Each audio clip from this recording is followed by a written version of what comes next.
matin en tant que président d'Internext. Internext est une filiale de Ronex qui a été créée donc à l'été 2013, dédiée justement aux PME.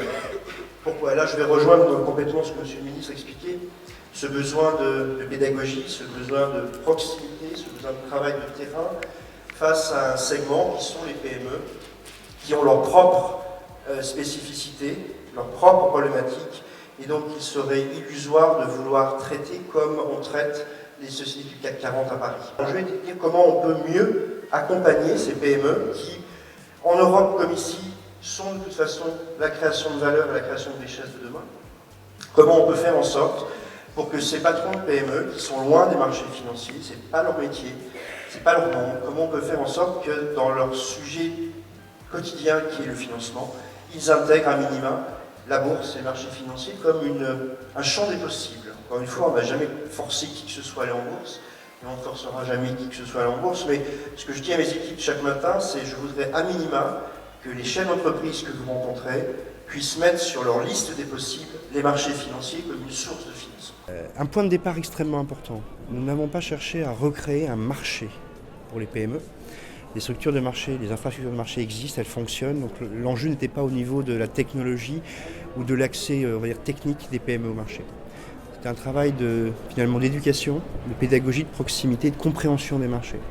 Donc la décision qu'a pris le groupe Euronext il y a maintenant 2 ans et demi, c'est de créer une structure commerciale dédiée aux PME. Pourquoi? Parce qu'il faut une approche commerciale spécifique. On ne parle pas aux plus grosses sociétés du CAC 40 comme on s'adresse aux patrons de PME. Leurs problématiques ne sont pas les mêmes, leurs structures ne sont pas les mêmes. Nous sommes face à des structures beaucoup plus légères s'agissant des PME, face à des entrepreneurs qui effectivement sont dans leur business et qui n'ont pas forcément le temps ni les équipes prendre du recul et de se poser les questions concernant leur financement. Donc ce travail qui a été fait depuis 2 ans et demi, c'est de mettre en place une structure commerciale d'accompagnement des PME au quotidien, sur le terrain. On passe beaucoup de temps avec mes équipes à rencontrer ces chefs d'entreprise pour échanger avec eux sur les marchés financiers. D'abord, comprendre leurs besoins. Je crois qu'il ne faut pas inverser l'ordre des choses, c'est d'abord comprendre les besoins de l'entreprise. A-t-elle besoin de financement? Pourquoi? Financement de croissance, de développement, financement de BFR, et comment la bourse peut ou pas répondre à ces besoins. Donc il faut instaurer ce dialogue de proximité, ce dialogue très concret. Comment ça marche? Qu'est-ce que ça veut dire? Qu'est-ce que ça va changer dans la vie de la PME? Quelles sont les contraintes? Il faut aussi parler évidemment des contraintes. Il ne faut surtout pas cacher ça, puisque venir en bourse, c'est une décision lourde et structurante pour une PME et qui s'inscrit dans la durée. On ne vient pas pour un mois, on vient pour une vie boursière. Donc il faut que le chef d'entreprise ait envie de venir en bourse. Et pour qu'il ait envie, il faut aussi qu'il en ait parfaitement mesuré les avantages pour lui en termes de support à la croissance de son entreprise. On s'occupe aussi beaucoup des investisseurs. Même chose, leur présenter les PME. Servir finalement d'intermédiaire, refaire cette connexion entre les deux communautés, les investisseurs d'un côté, les entreprises de l'autre, pour qu'ils apprennent à mieux se connaître, à communiquer, plus de transparence. C'est un élément clé. Et puis bien sûr, notre objectif, c'est de mobiliser l'ensemble de l'écosystème. Parce que tout seul, on n'y arrivera pas. On a besoin de tout l'écosystème, de tous les intermédiaires, financiers, auditeurs, avocats, qui chaque jour accompagnent aussi ces PME dans leurs problématiques de financement.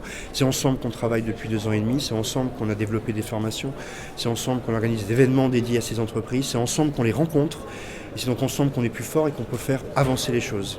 Si on fait un peu l'analogue aujourd'hui avec ce qui se passe sur les bourses africaines, quelles sont vos recommandations, donc, vu votre retour d'expérience, pour développer les marchés boursiers en Afrique et principalement en Tunisie?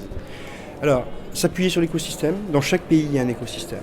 Donc il faut s'appuyer sur l'écosystème, il faut travailler, il faut que ce soit des initiatives de place, collaboratives, effectivement. Chacun a sa pierre à apporter à l'édifice. Il faut construire ensemble. 2, il faut s'appuyer sur les régions, lorsqu'il y a des régions au sens politique du terme, en tout cas s'appuyer sur cette proximité.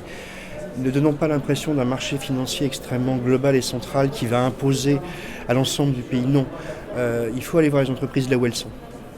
Ensuite, il faut sans doute définir des initiatives clés ou phares, se focaliser sur ces initiatives, les faire vivre, mais aller dans le concret tout de suite. Je crois que le risque qu'il y a toujours dans ces initiatives de place, c'est qu'on passe beaucoup de temps à essayer de changer des textes de loi, modifier des règles. Oui, il faut aussi travailler là-dessus, mais il faut d'abord aller dans le concret. C'est le conseil que je donnerais, aller dans l'action, faites bouger les lignes de front, et ensuite les ajustements réglementaires, législatifs et autres, ils suivront. Je crois que le premier sujet, c'est pas de vendre quelque chose, c'est d'expliquer, de faire de la pédagogie, de démythifier un certain nombre de choses, de combattre les idées reçues. Vous savez tous, en plus, qu'avec la crise financière de 2008, il y a eu, comme on dirait aujourd'hui, un buzz très négatif qui s'est développé autour des marchés financiers, un temple de spéculation, du court-termisme, etc., qui pour ces patrons de PME est parfois un peu ou angoissant ou à minima interpellant, et donc il faut aussi expliquer, discuter, que non, les marchés financiers, ce n'est pas que de la spéculation, ce ne sont pas que des hedge funds, surtout lorsqu'on parle de PME, ce sont au contraire des investisseurs qui sont des investisseurs de long terme et qui peuvent vous accompagner, vous, chef d'entreprise, dans votre croissance et votre développement.